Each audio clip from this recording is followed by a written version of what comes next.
Hello and welcome to another video review. This is Tyrian for DOS. This was developed by Eclipse Productions and published by Epic Mega Games back in 1995, and it's fairly typical at the time in terms of pretty much everything. But they eventually re-released it in 1999 as Tyrian 2000, and eventually it became freeware in 2004 and open source in 2007. So it's had quite a history to it, and the Tyrian 2000 was basically an upgraded version that added in a fifth episode and some other fixes as well. So essentially Tyrian 2000 is the original Tyrian, just with extra content. Now, even for 1995, the graphics are actually very well done. The sprite work is excellent, the backgrounds look good, the animations are actually surprisingly smooth. Of course, they are pretty limited by 1995's hardware and the different conventions of the time, but even then, the animations themselves actually look pretty nice. So, overall, the graphics presentation is very well done and even holds up today against a lot of other 2D stuff. Now, the sound design was actually kind of limited by the hardware of the time. The sound quality itself isn't all that great. It's not bad, but it's not great either. The sound effects themselves do their job, and that's about it. They're nothing particularly amazing or anything. The explosions sound nice. The gunfire sounds okay. But it doesn't have any particular oomph to it, I guess you could say. The music is pretty nice. It's basic, your pretty basic action, fun kind of stuff going on. Back in the 90s, they had this general feel of just having fun with the music in terms of games like this. And so it does convey that feel to it, and it's actually very nice. But other than that, the sound design is pretty average. It's limited by the time, and that kind of shows.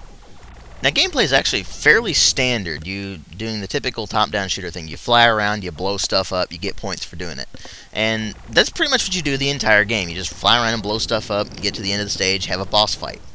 And the difference between this and other of these top-down shooters is that it's actually a really refined game.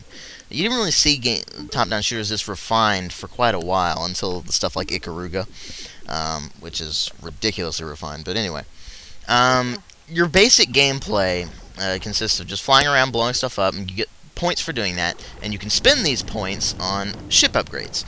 And basically what that means is you can go in and get different weapons, you can upgrade your ship's generator so you can recharge your shields faster and stuff like that, or support better weapons, you can get better ships, you can get better armor upgrades, all this kind of stuff. And in the middle of the game you'll find different data cubes, and they'll give you different fleshed out things to read between missions, and it'll give you a lot of information actually. And so you'll sit there and you'll play this thing, and it's you're finding that it's a lot deeper than it really seems to be, mostly because of all this data that you're finding. It's like, hey, this is actually interesting stuff. And so you're playing this game, you're blowing stuff up, you're having fun, and then you come to the boss fights, which are actually really hard at times. This game can be extremely difficult on certain stages, and I've never actually beaten the whole thing. So that should tell you something right there. I'm pretty decent at these kind of games too, but this game is just, it's tough. And the problem with this genre is it's either too difficult or way too easy.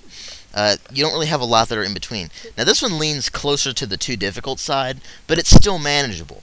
And if you really know what you're doing with this, you're going to have a blast with it. But if you're just an initiate to the top-down shooter genre, you're probably not going to have as much fun with this as someone like myself. I mean, if you're really not a fan of this genre, you might want to go try Galaga first, because, I mean, that's, it's Galaga.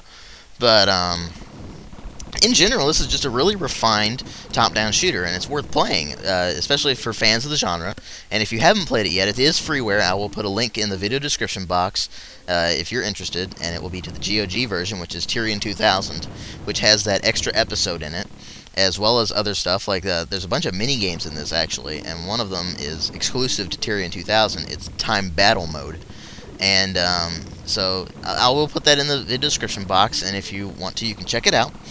You do need a GOG account to get the game, but that is completely free. But as far as getting it online, it's probably pretty easy to find. I haven't really gotten it anywhere but GOG. It's still a fun game, so if you're looking for a good top-down shooter, then check out Tyrian 2000, or just plain Tyrian. They're both freeware now, and they're both well worth playing.